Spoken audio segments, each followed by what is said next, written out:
परम सत्कारयोग सतगुरां दी साजी निवाजी गुरु रूप गुरु खालसा साध संगत जीओ। आओ सब तो पहला मन की इकाग्रता रसना की पवित्रता वास्ते साहिबे कमाल धन गुरु गोबिंद सिंह महाराज जियां की बख्शिश दहराओ। सारे आखो जी वाहिगुरु जी का खालसा वाहिगुरु जी की फतेह। अज संगरांद का महान पवित्र दिहाड़ा है ते गुरमत अनुसार अज नवा साल है। जिवें सन ईसवी है जनवरी विच 1 जनवरी नूं सारे ही बड़े उत्साह नाल मनाउंदे ने। कई दिन पहलां ही सोचां विचारां लग जांदियां ने कि किसे नूं भेजना है, किस तरह मुबारकां देणियां ने, बहुत कुछ हुंदा है। पर वो नवा साल सब नूं याद है, सारे मनाउंदे भी ने। पर गुरमत अनुसार अज जिहड़ा महीना आरंभ होया है ਉਹਨੂੰ ਪੰਜਾਬੀ ਵਿੱਚ ਚੇਤਰ ਕਹਿੰਦੇ ਨੇ। ਗੁਰਮੁਖੀ ਵਿੱਚ ਉਹ ਸਤਿਗੁਰਾਂ ਨੇ ਚੇਤ ਕਿਹਾ। ਪਹਿਲਾ ਮਹੀਨਾ ਹੈ ਸਾਧ ਸੰਗਤ, ਭਾਵ ਅੱਜ ਨਵਾਂ ਸਾਲ ਹੈ ਗੁਰਮਤ ਅਨੁਸਾਰ। ਅੱਜ ਦੇ ਪਾਵਨ ਪਵਿੱਤਰ ਹੁਕਮ ਵਿੱਚ ਜੋ ਸਤਿਗੁਰਾਂ ਨੇ ਉਪਦੇਸ਼ ਬਖਸ਼ਿਆ ਹੈ, 12 ਮਹਾਂ ਗੁਰਬਾਣੀ ਵਿੱਚ ਪਹਿਲਾ ਸ਼ਬਦ ਬੇਨਤੀ ਹੈ, ਫਿਰ ਅੱਗੇ ਮਹੀਨੇ ਦੀ ਸਤਿਗੁਰਾਂ ਨੇ ਉਪਦੇਸ਼ ਬਖਸ਼ਿਸ਼ ਕੀਤਾ ਹੈ। ਸਤਿਗੁਰੂ ਜੀ ਪਹਿਲਾਂ ਹੀ ਬੇਨਤੀ ਵਿੱਚ ਕਹਿ ਰਹੇ ਹਨ, ਪਰਮਾਤਮਾ ਮੈਂ ਆਪਣੇ ਕਰਮਾਂ ਕਰਕੇ ਤੇਰੇ ਤੋਂ ਵਿਛੜ ਚੁੱਕਾ ਹਾਂ। ਕੋਈ ਇਹੋ ਜਿਹੇ ਮਾੜੇ ਕਰਮ ਕੀਤੇ, ਇਹਨਾਂ ਕਰਮਾਂ ਨੇ ਵਿਛੋੜਾ ਪਾ ਦਿੱਤਾ। ਕਰਮ ਬੜੀ ਵੱਡੀ ਚੀਜ਼ ਹੈ। ਸਾਧ ਸੰਗਤ, ਕਰਮਾਂ ਅਨੁਸਾਰ ਹੀ ਜਿਹੋ ਜਿਹੇ ਇਨਸਾਨ ਬੀਜ ਬੀਜਦਾ ਹੈ ਉਹੋ ਜਿਹੇ ਵੱਢਦਾ ਹੈ। ਦੱਦਾ ਦੋਸ਼ ਨਾ ਦੇਊ ਕਿਸੈ ਦੋਸ਼ ਕਰਮਾ ਆਪਣਿਆ, ਜੋ ਮੈਂ ਕੀਆ ਸੋ ਮੈਂ ਪਾਇਆ ਦੋਸ਼ ਨਾ ਦੀਜੈ ਅਵਰ ਜਨਾ। ਆਪਣੇ ਕਰਮਾਂ ਦੀ ਗੱਲ ਹੈ। ਮਾੜੇ ਕਰਮ ਪਰਮਾਤਮਾ ਤੋਂ ਤੋੜ ਦਿੰਦੇ ਨੇ, ਚੰਗੇ ਕਰਮ ਪਰਮਾਤਮਾ ਨਾਲ ਜੋੜ ਦਿੰਦੇ ਨੇ, ਮਿਲਾ ਦਿੰਦੇ ਨੇ। ਗੁਰੂ ਅਰਜਨ ਦੇਵ ਮਹਾਰਾਜ ਕਹਿੰਦੇ ਪਰਮਾਤਮਾ ਕਿਰਤ ਕਰਮ ਕੇ ਵਿਛੜੇ। ਕੋਈ ਮਾੜੇ ਕਰਮਾਂ ਕਰਕੇ ਤੇਰੇ ਤੋਂ ਵਿਛੜ ਗਏ ਹਾਂ ਤੇ ਤੂੰ ਬਖਸ਼ਿਸ਼ ਕਰ, ਕਰ ਕਿਰਪਾ ਮੇਲੋ ਰਾਮ। ਕਿਰਪਾ ਕਰਕੇ ਆਪਣਾ ਮਿਲਾਪ ਬਖਸ਼। ਕਰਮਾਂ ਨੇ ਵਿਛੋੜਿਆ, ਤੇਰੀ ਕਿਰਪਾ ਮਿਲਾਪ ਕਰਾ ਸਕਦੀ ਹੈ। ਤੂੰ ਬਖਸ਼ਿਸ਼ ਕਰਕੇ ਮੈਨੂੰ ਆਪਣੇ ਵਿੱਚ ਮਿਲਾ ਲੈ। ਅਤੇ ਇਹ ਜਿਹੜੇ ਮਾੜੇ ਕਰਮ ਨੇ ਪਰਮਾਤਮਾ, ਇਹਨਾਂ ਨੇ 4 ਕੁੰਟ ਦੈ ਦਿਸ ਭ੍ਰਮੇ ਥਕ ਆਏ ਪ੍ਰਭ ਕੀ ਸਾਮ। ਪਰਮਾਤਮਾ 4 ਕੁੰਟ, ਚਾਰੇ ਦਿਸ਼ਾ ਵਿੱਚ ਭਟਕਦਾ ਭਟਕਦਾ ਮੈਂ ਪਰਮਾਤਮਾ ਹੁਣ ਤੇਰੀ ਸ਼ਰਨ ਵਿੱਚ ਆ ਗਿਆ ਹਾਂ। ਮੈਨੂੰ ਕਿਰਪਾ ਕਰਕੇ ਰੱਖ ਲੈ। ਅਤੇ ਤੇਰੇ ਨਾਮ ਤੋਂ ਬਿਨਾਂ ਪਰਮਾਤਮਾ ਧੇਨ ਦੁੱਧੈ ਤੇ ਬਾਹਰੀ ਕਿਤੇ ਨਾ ਆਵੇ ਕਾਮ। ਜਿਵੇਂ ਗਾਂ ਦੁੱਧ ਤੋਂ ਬਿਨਾਂ ਕਿਸੇ ਕੰਮ ਨਹੀਂ ਆਉਂਦੀ। ਸਾਧ ਸੰਗਤ, ਸਤਿਗੁਰਾਂ ਨੇ ਗਾਂ ਕਿਉਂ ਲਿਖਿਆ, ਧੇਨ ਕਿਉਂ ਲਿਖਿਆ? ਮੱਝ ਵੀ ਲਿਖ ਸਕਦੇ ਸੀ। ਮੱਝ ਦੁੱਧ ਨਾ ਵੀ ਦਵੇ ਨਾ ਤੇ ਹੋਰ ਕੰਮ ਆ ਜਾਂਦੀ ਹੈ। ਉਹਨੂੰ ਸਾਧ ਸੰਗਤ ਰੇੜੇ ਅੱਗੇ ਜੋ ਵੀ ਲੈਂਦੇ ਸੀ, ਗੱਡੇ ਅੱਗੇ ਹੋਰ ਵੀ ਕੰਮ ਕਾਰ ਲੈ ਜਾਂਦੇ ਸੀ ਮੱਝ ਤੋਂ। ਪਰ ਇੱਕ ਗਾਂ ਇਹੋ ਜਿਹਾ ਪਸ਼ੂ ਹੈ ਜਿਹੜਾ ਦੁੱਧ ਨਾ ਦੇਵੇ ਤੇ ਉਹ ਕਿਸੇ ਕੰਮ ਨਹੀਂ ਆਉਂਦਾ। ਉਹ ਵਿਅਰਥ ਹੈ, ਕੋਈ ਕੰਮ ਨਹੀਂ ਆਉਂਦਾ।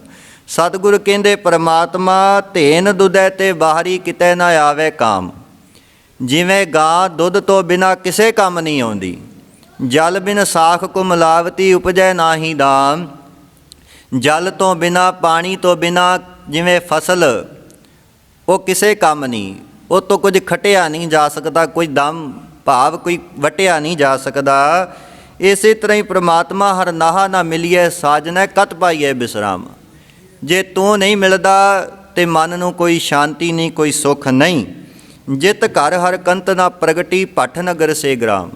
ਕਹਿੰਦੇ ਜਿਨ੍ਹਾਂ ਦੇ ਹਿਰਦੇ ਰੂਪੀ ਘਰ ਵਿੱਚ ਪਰਮਾਤਮਾ ਪ੍ਰਗਟ ਨਹੀਂ ਹੁੰਦਾ, ਉਹ ਜਿਹੜੇ ਘਰ ਨੇ ਨਾ ਉਹ ਤਾਂ ਭੱਠੀਆਂ ਵਾਂਗ ਨੇ। ਜਿਵੇਂ ਭੱਠ ਅੱਗ ਨਾਲ ਤਪਦਾ ਹੈ, ਇਸੇ ਤਰ੍ਹਾਂ ਹੀ ਜਿਨ੍ਹਾਂ ਦੇ ਹਿਰਦੇ ਵਿੱਚ ਨਾਮ ਨਹੀਂ, ਉਹ ਕਾਮ ਕ੍ਰੋਧ ਲੋਭ ਮੋਹ ਵਿਕਾਰਾਂ ਰੂਪੀ ਭੱਠ ਵਿੱਚ ਤਪਦੇ ਰਹਿੰਦੇ ਨੇ। ਪ੍ਰਭ ਸੁਆਮੀ ਕੰਤ ਵਿਹੂਣੀਆਂ ਮੀਤ ਸੱਜਣ ਸਭ ਜਾਮ। ਕਹਿੰਦੇ ਪਰਮਾਤਮਾ ਤੋਂ ਬਿਨਾਂ, ਪਰਮਾਤਮਾ ਦੀ ਯਾਦ ਤੋਂ ਬਿਨਾਂ ਜਿੰਨੇ ਵੀ ਸੱਜਣ ਮਿੱਤਰ ਨੇ ਇਹ ਜਮਦੂਤ ਹੀ ਦਿਸਦੇ ਨੇ। ਨਾਨਕ ਕੀ ਬੇਨੰਤੀਆਂ ਕਰ ਕਿਰਪਾ ਦੀਜੈ ਨਾਮ। ਗੁਰੂ ਅਰਜਨ ਦੇਵ ਮਹਾਰਾਜ ਕਹਿੰਦੇ ਮੇਰੀ ਬੇਨਤੀ ਹੈ ਪਰਮਾਤਮਾ ਮੈਨੂੰ ਨਾਮ ਦੀ ਦਾਤ ਬਖਸ਼, ਕਿਉਂਕਿ ਤੇਰੇ ਨਾਮ ਨਾਲ ਲੱਗ ਕੇ ਮੈਂ ਤਰ ਸਕਦਾ।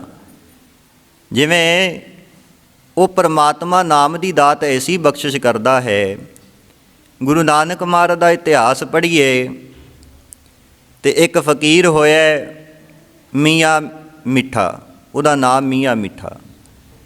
ਉਹਨੂੰ ਤਪੱਸਿਆ ਦਾ ਹੰਕਾਰ ਗੁਰੂ ਨਾਨਕ ਮਹਾਰਾਜ ਸਭ ਨੂੰ ਤਾਰਦੇ ਹੋਏ ਜਦੋਂ ਤੁਰੇ ਮੀਆਂ ਮਿੱਠੂ ਕੋਲ ਜਾਣ ਲੱਗੇ ਤੇ ਉਹ ਦੂਰੋਂ ਉਹਨੂੰ ਇੰਨਾ ਗਿਆਨ ਸੀ ਵੀ ਸਤਿਗੁਰੂ ਆ ਰਹੇ ਨੇ। ਆਪਣੇ ਚੇਲਿਆਂ ਨੂੰ ਕਹਿਣ ਲੱਗਾ, ਆ ਰਿਹਾ ਫਕੀਰ, ਮੈਂ ਇਹ ਉਤਾਰ ਦੇਵਾਂਗਾ ਜਿਵੇਂ ਦੁੱਧ ਤੋਂ ਮਲਾਈ ਉਤਾਰੀ ਦੇ। ਉਹਨੇ ਇਹ ਗੱਲ ਕਹੀ। ਹੁਣ ਗੁਰੂ ਨਾਨਕ ਮਹਾਰਾਜ ਵੀ ਸਭ ਕੁਝ ਜਾਣਦੇ ਨੇ, ਕਈ ਕੋਹਾਂ ਦੂਰ ਸੀ। ਜਦੋਂ ਇੰਨੀ ਗੱਲ ਕਹੀ ਤੇ ਮਹਾਰਾਜ ਮੁਸਕਰਾ ਪਏ। ਗੁਰੂ ਨਾਨਕ ਮੁਸਕਰਾ ਕੇ ਕਹਿਣ ਲੱਗੇ, ਮਰਦਾਨਿਆ, ਫਕੀਰ ਕਹਿੰਦਾ ਇਉਂ ਉਤਾਰ ਦਾਂਗਾ ਜਿਵੇਂ ਦੁੱਧ ਤੋਂ ਮਲਾਈ ਉਤਾਰੀ ਦਾ। ਇੱਕ ਵਾਰੀ ਮਿਲਣ ਦੇ ਮਰਦਾਨਿਆ, ਇਹ ਨਿਚੋੜ ਦਾਂਗੇ ਜਿਵੇਂ ਨਿੰਬੂ ਨਿਚੋੜੀ ਦਾ। ਜਦੋਂ ਇਉਂ ਗੱਲ ਕਹੀ, ਉਹ ਫਕੀਰ ਉਹ ਵੀ ਸਮਝ ਗਿਆ ਦੂਰੋਂ, ਕਿਉਂਕਿ ਅੰਤਰਜਾਮਤਾ ਸੀ। ਉਹ ਬੋਲ ਉਹਨੂੰ ਵੀ ਪਤਾ ਲੱਗ ਗਏ। ਆਪਣੇ ਚੇਲਿਆਂ ਚਾਟੜਿਆਂ ਨੂੰ ਕਹਿਣ ਲੱਗਾ, ਉੱਠੋ ਚੱਲੀਏ ਸਤਿਗੁਰਾਂ ਦੇ ਦਰਸ਼ਨ ਕਰਨ। ਕਹਿੰਦੇ, ਕਿਉਂ? ਤੁਸੀਂ ਤੇ ਕਿਹਾ ਸੀ ਇਉਂ ਉਤਾਰ ਦਾਂਗਾ ਜਿਵੇਂ ਦੁੱਧ ਤੋਂ ਮਲਾਈ ਉਤਾਰੀ ਦੀ, ਹੁਣ ਕੀ?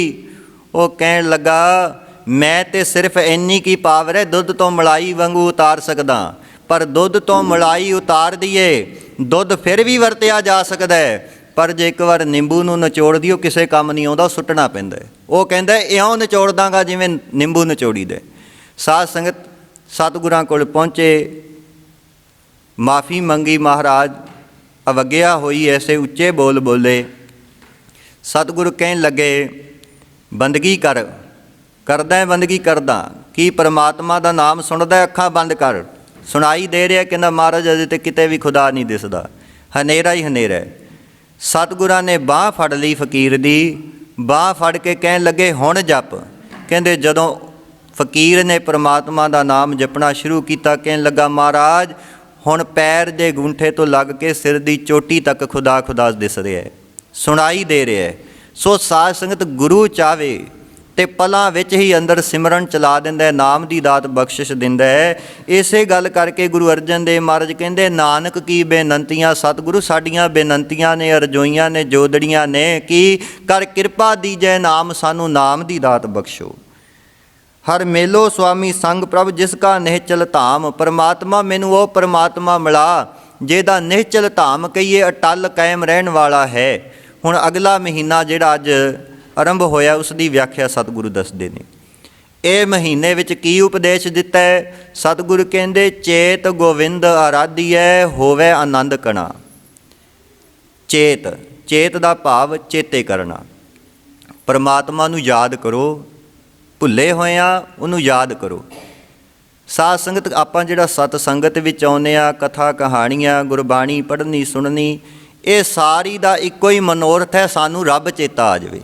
ਭੁੱਲੇ ਹੋਏ ਆ, ਐਸਾ ਭੁੱਲੇ ਹੋਏ ਆ ਜਿਵੇਂ ਸਾਧ ਸੰਗਤ ਘਰ ਦੇ ਕਹਿਣ, ਜਾ ਬਾਜ਼ਾਰ ਵਿੱਚ ਜਾ, ਆ ਸਮਾਨ ਲੈ ਕੇ ਆ, ਉਹ ਸਾਨੂੰ ਪੈਸੇ ਦੇ ਦੇਣ, ਅਸੀਂ ਬਾਜ਼ਾਰ ਵਿੱਚ ਜਾਈਏ ਤੇ ਬਾਜ਼ਾਰ ਵਿੱਚ ਰੌਣਕਾਂ ਵੇਖ ਕੇ, ਰੰਗ ਤਮਾਸ਼ੇ ਵੇਖ ਕੇ ਜਿਸ ਕਾਰਜ ਵਾਸਤੇ ਆਏ ਸੀ ਉਹ ਭੁੱਲ ਜਾਈਏ। ਸੌਦਾ ਖਰੀਦਣ ਆਏ ਸੀ, ਸੌਦਾ ਲੈਣਾ ਹੀ ਭੁੱਲ ਗਏ।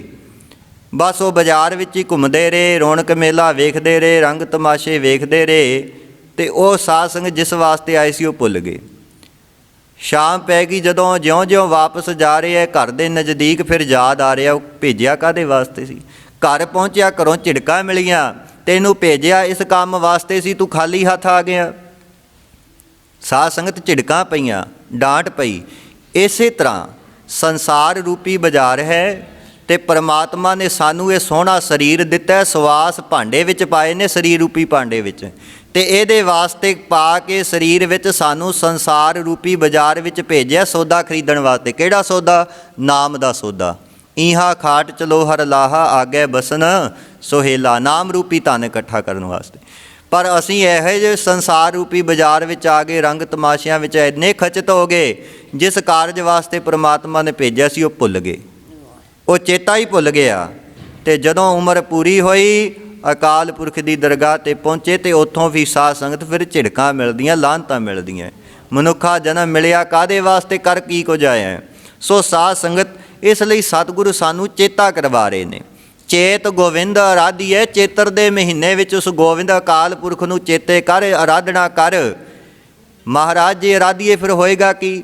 ਕਿਉਂਕਿ ਮਨੁੱਖ ਦਾ ਇਹ ਹਰੇਕ ਸੁਭਾਅ ਹੈ, ਕੋਈ ਵੀ ਕੰਮ ਕਰੇ ਪਹਿਲਾਂ ਪੁੱਛਦਾ ਇਹਦਾ ਫਲ ਕੀ ਮਿਲੇਗਾ, ਇਹਦਾ ਮਤਲਬ ਇਹਦਾ ਪ੍ਰਾਪਤ ਕੀ ਹੋਏਗਾ ਮੈਨੂੰ, ਕਿਉਂਕਿ ਪਹਿਲਾਂ ਸੁੱਖ ਵੇਖਦਾ ਹੈ, ਨਫਾ ਵੇਖਦਾ ਹੈ, ਫਿਰ ਕੰਮ ਕਰਦਾ ਹੈ। ਮਹਾਰਾਜ ਤੁਸੀਂ ਕਹਿੰਦੇ ਹੋ ਪ੍ਰਮਾਤਮਾ ਨੂੰ ਜਪ ਆਰਾਧ ਤੇ ਮਿਲੇਗਾ ਕੀ? ਸਤਿਗੁਰੂ ਕਹਿੰਦੇ ਹੋਵੇ ਆਨੰਦ ਕਣਾ, ਤੈਨੂੰ ਆਨੰਦ ਮਿਲੇਗਾ। ਸਾਧ ਸੰਗਤ ਇੱਕ ਖੁਸ਼ੀ ਹੁੰਦੀ, ਇੱਕ ਆਨੰਦ ਹੁੰਦਾ ਹੈ। ਖੁਸ਼ੀ ਕੁਝ ਸਮੇਂ ਵਾਸਤੇ ਹੁੰਦੀ ਹੈ, ਕੁਝ ਸਾਧ ਸੰਗਤ ਘੰਟੇ ਵਾਸਤੇ ਹੈ, ਕੁਝ ਦਿਨਾਂ ਵਾਸਤੇ ਹੈ, ਬਾਅਦ 'ਚ ਉਹ ਖਤਮ ਹੋ ਜਾਂਦੀ। ਖੁਸ਼ੀ ਦੁੱਖਾਂ ਵਿੱਚ ਤਬਦੀਲ ਹੋ ਜਾਂਦੀ। ਫਿਰ ਜਿਹੜਾ ਆਨੰਦ ਹੈ ਨਾ, ਇਹ ਕਦੇ ਘਟਦਾ ਨਹੀਂ। ਸਤਿਗੁਰ ਕਹਿੰਦੇ ਹੋਵੇ ਆਨੰਦ ਘਣਾ, ਇਹੋ ਜਿਹਾ ਆਨੰਦ ਆ ਜਾਏਗਾ ਕਿ ਸਾਹਮਣੇ ਮੌਤ ਵੀ ਖੜੀ ਹੋਵੇਗੀ, ਫਿਰ ਵੀ ਆਨੰਦ 'ਚ ਫਰਕ ਨਹੀਂ ਪੈਂਦਾ।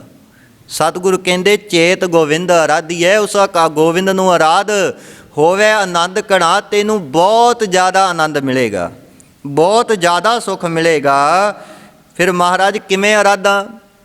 ਕਿਉਂਕਿ ਹੁਣ ਪਰਮਾਤਮਾ ਨੂੰ ਜਪਣਾ ਹੈ, ਆਰਾਧਨਾ, ਆਨੰਦ ਆਏਗਾ। ਤੇ ਜਗਿਆਸੂ ਨੂੰ ਪਤਾ ਨਹੀਂ ਮਹਾਰਾਜ ਕਿਵੇਂ ਜਪੀਏ, ਕਿਵੇਂ ਆਰਾਧੀਏ। ਸਤਿਗੁਰੂ ਕਹਿੰਦੇ ਸੰਤ ਜਨਾ ਮਿਲ ਪਾਈਐ, ਰਸਨਾ ਨਾਮ ਪਣਾ।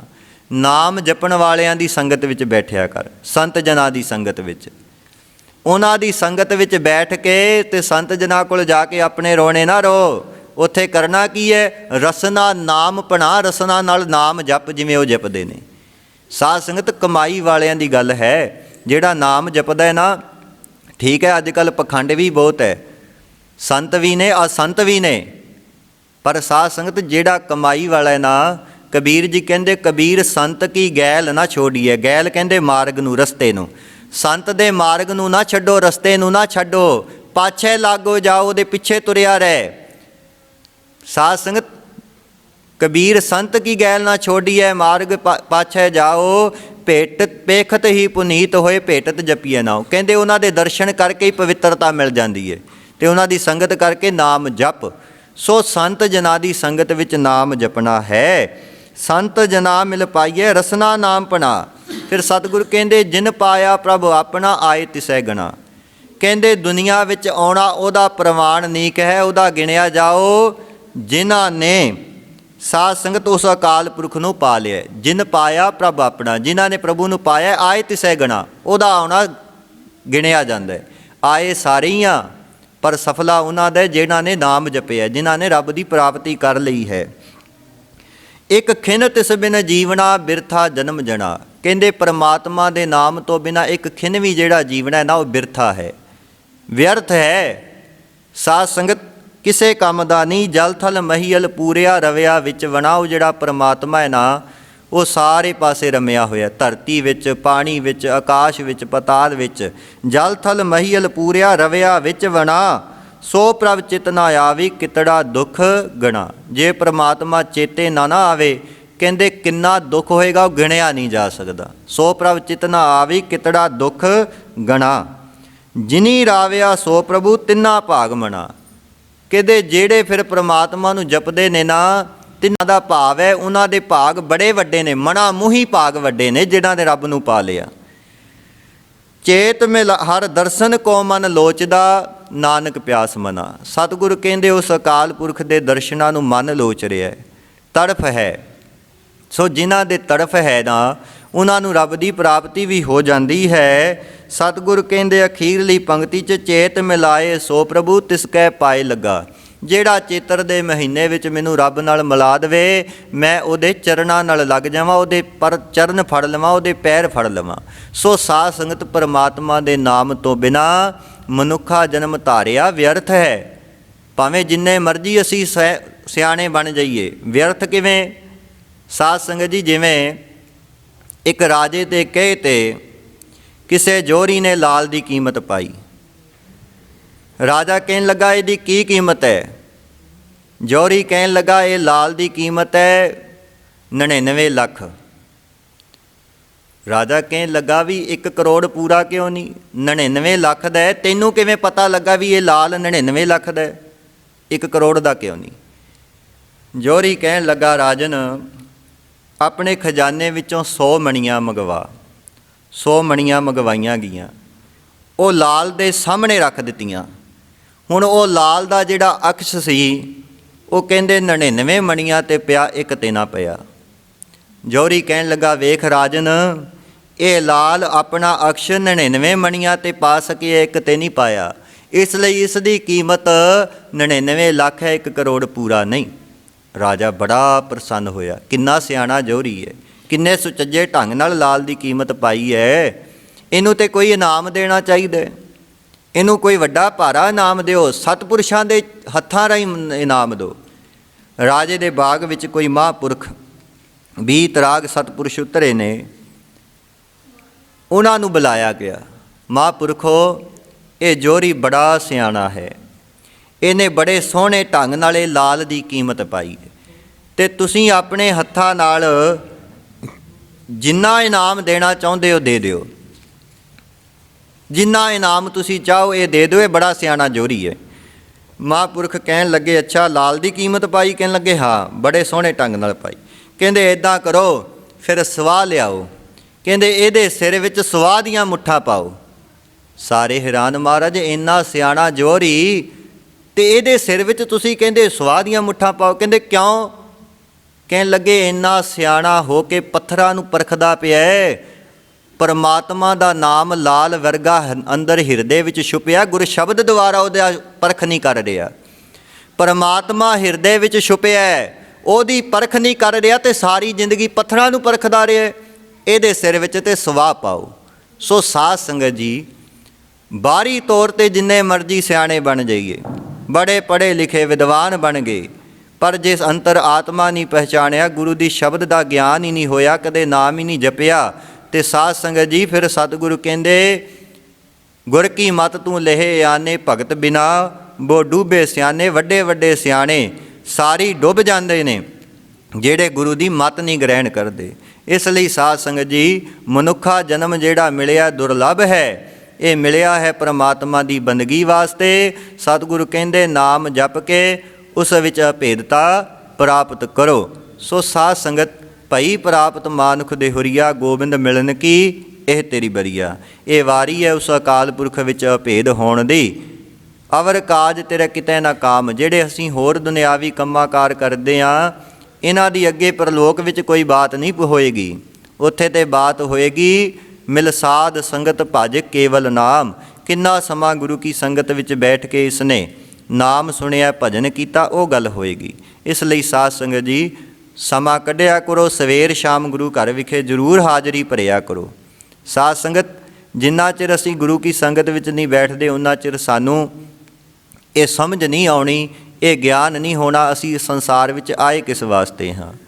ਸੋ ਇਸ ਲਈ ਸਾਧ ਸੰਗਤ ਜੀ, ਹੋਰ ਤਾਂ ਸਾਨੂੰ ਬੜੀਆਂ ਚੀਜ਼ਾਂ ਦਾ ਗਿਆਨ ਹੈ, ਅਤੇ ਜਿਹੜੀ ਪਹਿਲਾਂ ਵੀ ਅਰਜ਼ ਕੀਤੀ ਸੀ ਰਾਤ ਦੀ ਕਥਾ ਵਿੱਚ, ਵੀ ਜਿਹੜੀ ਚੀਜ਼ ਦੀ ਸਮਝ ਹੈ ਉਹਦੀ ਅਸੀਂ ਕਦਰ ਵੀ ਕਰਦੇ ਹਾਂ, ਉਹਦੀ ਸੰਭਾਲ ਵੀ ਕਰਦੇ ਹਾਂ। ਵੇਖੋ, ਪੈਸੇ ਦੀ ਸਾਨੂੰ ਸਮਝ ਵੀ ਹੈ, ਉਹਦੀ ਕਦਰ ਵੀ ਕਰਦੇ ਹਾਂ ਅਤੇ ਉਹਦੀ ਸੰਭਾਲ ਵੀ ਕਰਦੇ ਹਾਂ। ਪੈਸੇ ਦੀ ਕਦਰ ਹੈ। ਪਰਮਾਤਮਾ ਦੀ ਨਾ ਸਾਨੂੰ ਸਮਝ ਹੈ, ਨਾ ਅਸੀਂ ਕਦਰ ਕਰਦੇ ਹਾਂ, ਅਤੇ ਨਾ ਉਹਦੇ ਵਾਸਤੇ ਟਾਈਮ ਕੱਢਦੇ ਹਾਂ। ਹੁਣ ਪੈਸੇ ਦੀ ਸਮਝ ਵੀ ਹੈ, ਕਦਰ ਵੀ ਹੈ, ਅਤੇ ਬੰਦਾ ਸਾਰੀ ਜ਼ਿੰਦਗੀ ਪੈਸਾ ਕਮਾਉਂਦਾ ਹੈ, ਦਿਨ ਰਾਤ ਨੂੰ ਵੀ ਨਹੀਂ ਸੌਂਦਾ। ਦਿਨੇ ਤੇ ਕੰਮ ਕਰਦੇ ਹੀ ਕਰਦੇ ਨੇ ਲੋਕੀ, ਪਰ ਕਈ ਵਾਰ ਇਹੋ ਜਿਹਾ ਬੰਦਾ ਰਾਤ ਦਿਨ ਪੈਸੇ ਲਈ ਦੌੜਿਆ ਫਿਰਦਾ ਹੈ। ਪਰਮਾਤਮਾ ਦੀ ਕਦਰ ਦਾ ਨਹੀਂ ਪਤਾ, ਪਰਮਾਤਮਾ ਦੇ ਨਾਮ ਦਾ ਨਹੀਂ ਸਾਨੂੰ ਸਮਝ ਹੀ ਨਹੀਂ। ਇਸ ਲਈ ਨਾ ਪਰਮਾਤਮਾ ਵਾਸਤੇ ਅਸੀਂ ਟਾਈਮ ਕੱਢਦੇ ਹਾਂ। ਸਾਧ ਸੰਗਤ, ਸਾਰਾ ਦਿਨ ਤੇ ਕੀ ਰਾਤ ਤੇ ਕੀ, ਕੇਵਲ ਤੇ ਕੇਵਲ ਅਸੀਂ 2.5 ਘੰਟੇ ਪਰਮਾਤਮਾ ਵਾਸਤੇ ਨਹੀਂ ਕੱਢਦੇ। ਸਵੇਰ ਸ਼ਾਮ ਅਸੀਂ ਪਰਮਾਤਮਾ ਵਾਸਤੇ ਨਹੀਂ ਕੱਢ ਸਕਦੇ।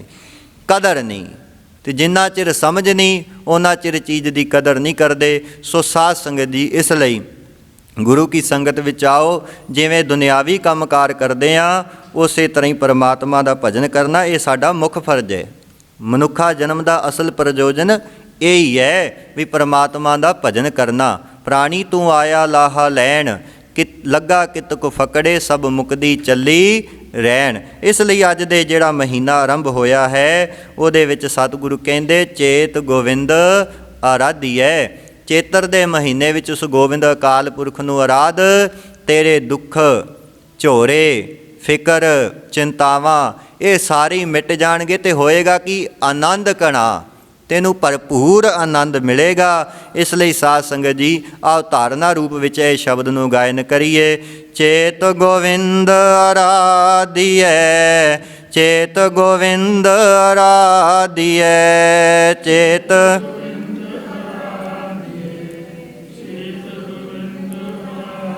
ਚੇਤ ਗੋਵਿੰਦ ਅਰਾਧਿਐ, ਚੇਤ ਗੋਵਿੰਦ ਅਰਾਧਿਐ।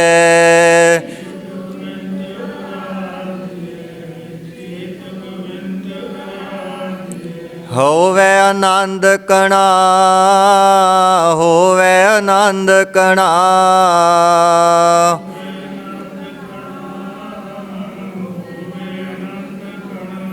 ਚੇਤ ਗੋਵਿੰਦ ਅਰਾਧਿਐ, ਚੇਤ ਗੋਵਿੰਦ ਅਰਾਧਿਐ।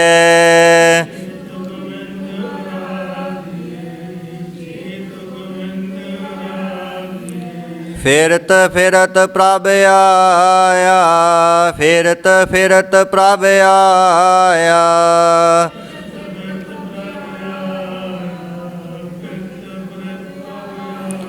ਪਰਿਆ ਤੋ ਸਰਨਾਏ, ਪਰਿਆ ਤੋ ਸਰਨਾਏ,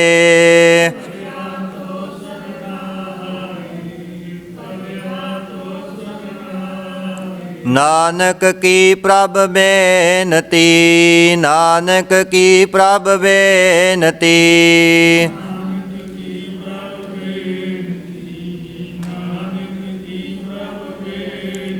ਆਪਣੀ ਭਗਤੀ ਲਾਏ, ਆਪਣੀ ਭਗਤੀ ਲਾਏ,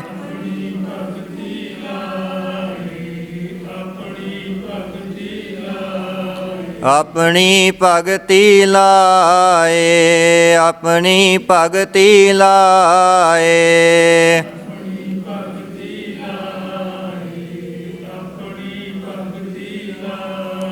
ਚੇਤ ਗੋਵਿੰਦ ਅਰਾਧਿਐ, ਚੇਤ ਗੋਵਿੰਦ ਅਰਾਧਿਐ।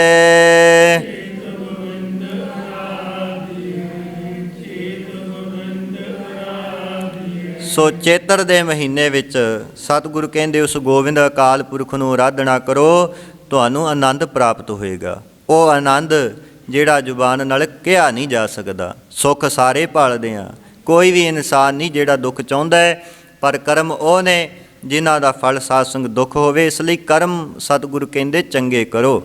ਮਨੁੱਖਾ ਜਨਮ ਮਿਲਿਆ ਹੈ, ਸਾਧ ਸੰਗਤ ਇਸ ਦਾ ਲਾਭ ਪ੍ਰਾਪਤ ਕਰੀਏ। ਮਹਾਰਾਜ ਨੇ ਸੁਮਤ ਬਖਸ਼ੀ ਹੈ।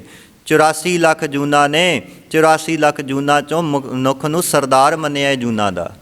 84 ਲੱਖ ਜੂਨ ਸਬਾਈ, ਮਾਨਸ ਕੋ ਪ੍ਰਭ ਦੀ ਵਡਿਆਈ। 84 ਲੱਖ ਜੂਨਾਂ ਵਿੱਚੋਂ ਬੰਦੇ ਨੂੰ ਸਤਿਗੁਰਾਂ ਨੇ ਬੜੀ ਵਡਿਆਈ ਦਿੱਤੀ ਹੈ। ਕਿਉਂ? ਕਿਉਂਕਿ ਬੰਦੇ ਨੂੰ ਮੱਤ ਦਿੱਤੀ, ਅਕਲ ਦਿੱਤੀ ਹੈ, ਸਮਝ ਦਿੱਤੀ ਹੈ। ਅਤੇ ਜੇ ਮੱਤ ਹੋਣ ਦੇ ਬਾਵਜੂਦ, ਅਕਲ ਹੋਣ ਦੇ ਬਾਵਜੂਦ ਸਾਡੇ ਕਰਮ ਮਾੜੇ ਨੇ ਅਤੇ ਸਾਧ ਸੰਗਤ ਫਿਰ ਤੇ ਤ੍ਰਿਕਾਰ ਹੈ। ਇੱਕ ਛੋਟੀ ਜਿਹੀ ਬੇਨਤੀ ਕਰਕੇ ਆਪਾਂ ਸਮਾਪਤ ਕਰੀਏ। ਦੇਖੋ, ਇਹ ਜਿਹੜੀ ਸਮੱਤ ਬਖਸ਼ੀ ਹੈ, 3 ਤਰ੍ਹਾਂ ਦੇ ਬੰਦੇ ਨੇ। ਜਿਵੇਂ ਕਹਿੰਦੇ 3 ਤਰ੍ਹਾਂ ਦੇ ਸੱਪ ਹੁੰਦੇ ਨੇ। ਸਾਧ ਸੰਗਤ ਜੀ, ਸੱਪ ਨੂੰ ਕਹਿੰਦੇ ਮਣੀ ਮਿਲ ਜਾਂਦੀ ਹੈ ਜਦੋਂ ਉਹਦੀ ਉਮਰ 100 ਸਾਲ ਤੋਂ ਉੱਪਰ ਹੋਵੇ। ਸਾਧ ਸੰਗਤ, ਹੁਣ 3 ਤਰ੍ਹਾਂ ਦੇ ਸੱਪ ਨੇ। ਪਹਿਲਾ ਸੱਪ ਜਿਹਨੂੰ ਮਣੀ ਮਿਲੀ, ਉਹ ਸਾਧ ਸੰਗਤ ਖੁਸ਼ੀ ਵਿੱਚ ਨੱਚ ਉੱਠਦਾ ਵੀ ਮੇਰੇ ਕੋਲ ਮਣੀ ਹੈ।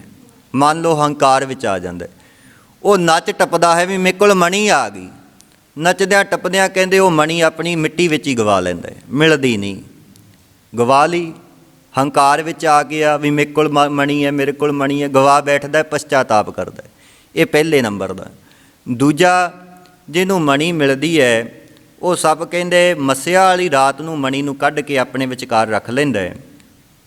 ਅਤੇ ਮੱਸਿਆ ਵਾਲੀ ਰਾਤ ਨੂੰ ਬੜਾ ਹਨੇਰਾ ਹੁੰਦਾ, ਜਦੋਂ ਮਣੀ ਚਮਕਦੀ ਹੈ ਉਹਦੇ ਪ੍ਰਕਾਸ਼ ਵਿੱਚ ਕੀੜੇ ਮਕੌੜੇ ਆਉਂਦੇ ਨੇ ਅਤੇ ਉਹ ਖਾਂਦਾ ਅਤੇ ਆਪਣਾ ਪੇਟ ਭਰ ਲੈਂਦਾ। ਉਹਨੇ ਮਣੀ ਤੋਂ ਕੰਮ ਲਿਆ ਪੇਟ ਭਰਨ ਦਾ। ਤੀਜੇ ਨੰਬਰ ਦੇ ਜਿਹੜੇ ਸੱਪ ਨੇ, ਉਹ ਪੂਰਨਮਾਸ਼ੀ ਵਾਲੀ ਰਾਤ ਨੂੰ ਕਹਿੰਦੇ ਮਣੀ ਨੂੰ ਕੱਢਦੇ ਨੇ, ਚੰਦਰਮਾ ਦੇ ਸਾਹਮਣੇ ਰੱਖ ਦਿੰਦੇ ਨੇ, ਅਤੇ ਜਿਵੇਂ ਚੰਦਰਮਾ ਦੀਆਂ ਕਿਰਨਾਂ ਉੱਤੇ ਮਣੀ 'ਤੇ ਪੈਂਦੀਆਂ ਨੇ ਅਤੇ ਉਹਦੇ ਉੱਤੇ ਸਾਧ ਸੰਗਤ ਜਿਵੇਂ ਤਰੇਲ ਦੀਆਂ ਹੁੰਦੀਆਂ ਬੂੰਦਾਂ ਬਣ ਜਾਂਦੀਆਂ ਨੇ, ਉਹ ਅੰਮ੍ਰਿਤ ਹੁੰਦਾ ਹੈ। ਜਿਵੇਂ ਜਿਵੇਂ ਉਹ ਸੱਪ ਸਾਧ ਸੰਗਤ ਉਸ ਅੰਮ੍ਰਿਤ ਦੀਆਂ ਉਹ ਬੂੰਦਾਂ ਨੂੰ ਪੀਂਦਾ, ਉਹਦੇ ਅੰਦਰਲੀ ਜ਼ਹਿਰ ਖਤਮ ਹੁੰਦੀ ਹੈ। ਜ਼ਹਿਰ ਕਰਕੇ ਸੱਪ ਹਮੇਸ਼ਾ ਤੜਫਦਾ ਰਹਿੰਦਾ ਹੈ, ਆਪਣੀ ਜ਼ਹਿਰ ਤੋਂ ਹਮੇਸ਼ਾ ਦੁਖੀ ਰਹਿੰਦਾ ਹੈ, ਤਾਂ ਹੀ ਉਹ ਚੰਦਨ ਦੇ ਦਰਖਤਾਂ ਨਾਲ ਸਾਧ ਸੰਗ ਲਪੇਟੇ ਮਾਰ ਕੇ ਠੰਡਕ ਪ੍ਰਾਪਤ ਕਰਦਾ ਹੈ। ਹੋਰ ਕਿਸੇ ਢੰਗ ਨਾਲ ਉਹਦੀ ਜ਼ਹਿਰ ਖਤਮ ਨਹੀਂ ਹੁੰਦੀ। ਉਹ ਮਣੀ ਤੋਂ ਅੰਮ੍ਰਿਤਮਈ ਬੂੰਦਾ ਪੀ ਕੇ ਉਹਦੀ ਜ਼ਹਿਰ ਦੀ ਸਾਧ ਸੰਗਤ ਜਿਹੜੀ ਤਪਸ਼ ਹੈ ਉਹ ਘਟ ਜਾਂਦੀ ਹੈ, ਉਹ ਠੰਡਕ ਪ੍ਰਾਪਤ ਕਰਦਾ ਹੈ। ਇਹ ਤਿੰਨ ਤਰ੍ਹਾਂ ਦੇ ਨੇ। ਹੁਣ ਇਸੇ ਤਰ੍ਹਾਂ ਹੀ ਤਿੰਨ ਤਰ੍ਹਾਂ ਦੇ ਬੰਦੇ ਨੇ।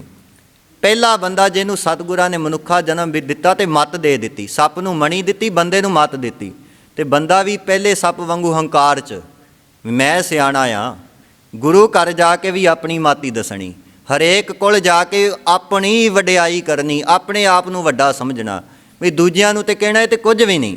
ਜਿਵੇਂ ਗੁਰਬਾਣੀ ਕਹਿੰਦੀ ਬੰਦਾ ਹੰਕਾਰ ਵਿੱਚ ਐਵੇਂ ਆ ਜਾਂਦਾ ਹੈ, ਆਪਸ ਕੋ ਦੀਰਘ ਕਰ ਜਾਂਦਾ ਔਰਨ ਕੋ ਲਗ ਮਾਤ। ਕਹਿੰਦੇ ਆਪਣੇ ਆਪ ਨੂੰ ਉੱਚਾ ਸਮਝਦਾ, ਦੂਜਿਆਂ ਨੂੰ ਕਹਿੰਦਾ ਇਹ ਤੇ ਲਗ ਮਾਤਰਾ ਹੀ ਨੇ, ਆਪਣੇ ਆਪ ਨੂੰ ਅੱਖਰ ਸਮਝਦਾ। ਕਹਿੰਦੇ ਇੰਨਾ ਹੰਕਾਰ 'ਚ ਆ ਜਾਂਦਾ ਬੰਦੇ ਨੂੰ ਮੱਤ ਤੇ ਮਿਲ ਗਈ, ਪਰ ਮੱਤ ਤੋਂ ਸਾਧ ਸੰਗਤ ਕੋਈ ਸੇਵਾ ਬੰਦਗੀ ਵਾਲਾ ਕੰਮ ਨਹੀਂ ਕਰਦਾ। ਮੱਤ ਨਾਲ ਦੂਜਿਆਂ ਨੂੰ ਨੀਵਾਂ ਦਿਖਾਉਂਦਾ, ਆਪਣੇ ਆਪ ਨੂੰ ਉੱਚਾ ਸਮਝਦਾ। ਉਹ ਬੰਦਾ ਇਉਂ ਹੀ ਸਾਰੀ ਜ਼ਿੰਦਗੀ ਖਾਲੀ ਚਲਾ ਜਾਂਦਾ। ਸਾਧ ਸੰਗਤ ਹਰੇਕ ਥਾਂ 'ਤੇ ਆਪਣੀ ਮੱਤ ਨੂੰ ਪ੍ਰਦਾਨ ਕਰਦਾ। ਉਹ ਪਹਿਲੇ ਸੱਪ ਵਾਂਗੂ ਸਾਧ ਸੰਗਤ ਇਉਂ ਹੀ ਵਿਅਰਥ ਚਲਾ ਜਾਂਦਾ। ਦੂਜੇ ਨੰਬਰ ਦਾ ਜਿਹੜਾ ਹੈ, ਜਿਵੇਂ ਉਹ ਸੱਪ ਮਣੀ ਤੋਂ ਖਾਣ ਪੀਣ ਦਾ ਹੀ ਕੰਮ ਲੈਂਦਾ, ਅਤੇ ਦੂਜੇ ਨੰਬਰ ਦੇ ਜਿਹੜੇ ਬੰਦੇ ਨੇ ਉਹਨਾਂ ਨੂੰ ਮੱਤ ਮਿਲ ਗਈ, ਉਹਨਾਂ ਨੇ ਕੀ ਕੀਤਾ, ਕੰਮਕਾਰ ਸਿੱਖ ਲਏ, ਬਿਜ਼ਨਸ ਕਰ ਲਏ, ਚੰਗਾ ਪੈਸਾ ਕਮਾ ਲਿਆ, ਚੰਗਾ ਘਰ ਬਣਾ ਲਿਆ, ਬਸ ਸਾਰੀ ਜ਼ਿੰਦਗੀ ਪੈਸੇ ਵਿੱਚ ਅਤੇ ਖਾਣ ਪੀਣ ਪਦਾਰਥਾਂ ਇਕੱਠੇ ਕਰਨ ਵਿੱਚ ਹੀ ਜ਼ਿੰਦਗੀ ਗਵਾ ਲੈਂਦੇ ਨੇ। ਉਹ ਵੀ ਸਾਧ ਸੰਗਤ ਦੁਨੀਆ ਤੋਂ ਚਲੇ ਜਾਂਦੇ ਨੇ। ਤੀਜੇ ਨੰਬਰ ਦੇ ਜਿਹੜੇ ਇਨਸਾਨ ਨੇ, ਜਿਵੇਂ ਉਹ ਸੱਪ ਪੂਰਨਮਾਸ਼ੀ ਵਾਲੀ ਰਾਤ ਨੂੰ ਮਣੀ ਚੰਦਰਮਾ ਦੇ ਸਾਹਮਣੇ ਰੱਖਦਾ ਅਤੇ ਉੱਤੇ ਸਾਧ ਸੰਗਤ ਅੰਮ੍ਰਿਤਮਈ ਬੂੰਦਾਂ ਬਣਦੀਆਂ ਅਤੇ ਉਹ ਪੀਂਦਾ ਅਤੇ ਉਹਦੀ ਜ਼ਹਿਰ ਦੀ ਖਤਮ ਹੁੰਦੀ ਹੈ। ਤੀਜੇ ਨੰਬਰ ਦੇ ਇਨਸਾਨ ਜਿਨ੍ਹਾਂ ਨੂੰ ਗੁਰੂ ਨੇ ਮੱਤ ਦਿੱਤੀ, ਉਹ ਫਿਰ ਕਹਿੰਦੇ ਗੁਰੂ ਗ੍ਰੰਥ ਸਾਹਿਬ ਮਹਾਰਾਜ ਦੀ ਹਜ਼ੂਰੀ ਅੱਗੇ ਆ ਕੇ ਆਪਣੀ ਮੱਤ ਨੂੰ ਇਉਂ ਗੁਰੂ ਅੱਗੇ ਰੱਖ ਦਿੰਦੇ ਨੇ ਜਿਵੇਂ ਸੱਪ ਮਣੀ ਨੂੰ ਚੰਦਰਮਾ ਸਾਹਮਣੇ ਰੱਖ ਦਿੰਦਾ। ਅਤੇ ਜਦੋਂ ਮੱਤ ਗੁਰੂ ਦੀ ਆ ਕੇ ਸਾਧ ਸੰਗਤ ਆਪਣੀ ਮੱਤ ਨੂੰ ਗੁਰੂ ਸਾਹਮਣੇ ਭੇਟ ਕਰ ਦਿੰਦੇ ਨੇ, ਫਿਰ ਗੁਰੂ ਦੇ ਜਦੋਂ ਸ਼ਬਦ ਪੈਂਦੇ ਨੇ, ਗੁਰੂ ਦਾ ਨਾਮ ਇਹ ਬੰਦੇ ਦੀ ਮੱਤ 'ਤੇ ਪੈਂਦਾ ਹੈ, ਸਾਧ ਸੰਗਤ ਜਿਵੇਂ ਉਹ ਅੰਮ੍ਰਿਤ ਸੱਪ ਪੀਂਦਾ ਅਤੇ ਉਹਦਾ ਜ਼ਹਿਰ ਖਤਮ ਹੁੰਦੀ ਹੈ, ਜਿਵੇਂ ਜਿਵੇਂ ਬੰਦਾ ਆਪਣੀ ਮੱਤ ਨੂੰ ਨੀਵੀਂ ਕਰਕੇ ਗੁਰੂ ਦੀ ਸ਼ਬਦ ਨੂੰ, ਗੁਰੂ ਦੀ ਬਾਣੀ ਨੂੰ ਸੁਣਦਾ ਹੈ, ਉਵੇਂ ਉਵੇਂ ਇਸ ਇਨਸਾਨ ਦੇ ਅੰਦਰਲੇ ਵਿਕਾਰ ਖਤਮ ਹੁੰਦੇ ਨੇ, ਇਹਨੂੰ ਸ਼ਾਂਤੀ ਮਿਲ ਜਾਂਦੀ ਹੈ, ਇਹਦਾ ਜੀਵਨ ਸੁਖੀ ਹੋ ਜਾਂਦਾ ਹੈ। ਇਸ ਲਈ ਸਾਧ ਸੰਗਤ ਜੀ, ਅਸੀਂ ਜਿੰਨੇ ਮਰਜ਼ੀ ਅਕਲ ਵਾਲੇ ਹਾਂ, ਪਰ ਸਾਡੀ ਮੱਤ ਗੁਰੂ ਦੀ ਮੱਤ ਤੋਂ ਵੱਡੀ ਨਹੀਂ। ਇਸ ਲਈ ਸਾਧ ਸੰਗਤ ਜੀ, ਗੁਰੂ ਕੋਲ ਆ ਕੇ ਇਹੀ ਕਹਿਣਾ ਚਾਹੀਦਾ, ਮਹਾਰਾਜ ਕਿਰਪਾ ਕਰੋ, ਸਾ ਮਤ ਦੇਹੋ ਦਿਆਲ ਪ੍ਰਭ ਜਿਤ ਤੁਮੈ ਅਰਾਧਾਂ। ਮਹਾਰਾਜ ਸਾਡੀ ਮੱਤ ਛੋਟੀ ਹੈ, ਸਾਨੂੰ ਉਹ ਮੱਤ ਦਿਓ ਜਿਹੜੀ ਮੱਤ ਨਾਲ ਤੈਨੂੰ ਅਰਾਧ ਦੇ ਰਹੀ ਹੈ। ਤੂੰ ਸਮਰੱਥ ਵੱਡਾ, ਮਹਾਰਾਜ ਤੂੰ ਬੜਾ ਵੱਡਾ ਹੈ, ਮੇਰੀ ਮੱਤ ਥੋੜੀ ਰਾਮ, ਮੇਰੀ ਮੱਤ ਬੜੀ ਥੋੜੀ ਹੈ, ਛੋਟੀ ਹੈ, ਸੂਖਮ ਹੈ। ਸੋ ਸਾਧ ਸੰਗਤ ਜੀ, ਇਸ ਲਈ ਗੁਰੂ ਦੀ ਜਿਹੜੇ ਮੱਤ ਲੈਣਗੇ, ਉਹ ਸਾਧ ਸੰਗਤ ਸੰਸਾਰ ਸਾਗਰ ਤੋਂ ਤਰ ਜਾਂਦੇ ਨੇ। ਸੋ ਅੱਜ ਦੇ ਪਾਵਨ ਪਵਿੱਤਰ ਮਹੀਨੇ ਵਿੱਚ ਸਤਿਗੁਰੂ ਉਪਦੇਸ਼ ਦਿੰਦੇ ਨੇ, ਗੋਬਿੰਦ ਅਕਾਲ ਪੁਰਖ ਨੂੰ ਆਰਾਧ ਕੇ ਆਨੰਦ ਦੀ ਪ੍ਰਾਪਤੀ ਹੁੰਦੀ ਹੈ। ਸੋ ਸਾਧ ਸੰਗਤ ਜੀ, ਇਸ ਲਈ ਸਵੇਰ ਸ਼ਾਮ ਹਾਜ਼ਰੀ ਭਰਿਆ ਕਰੋ, ਗੁਰੂ ਘਰ ਵਿਖੇ ਆਓ, ਗੁਰਬਾਣੀ ਨੂੰ ਪੜ੍ਹੋ, ਸੁਣੋ।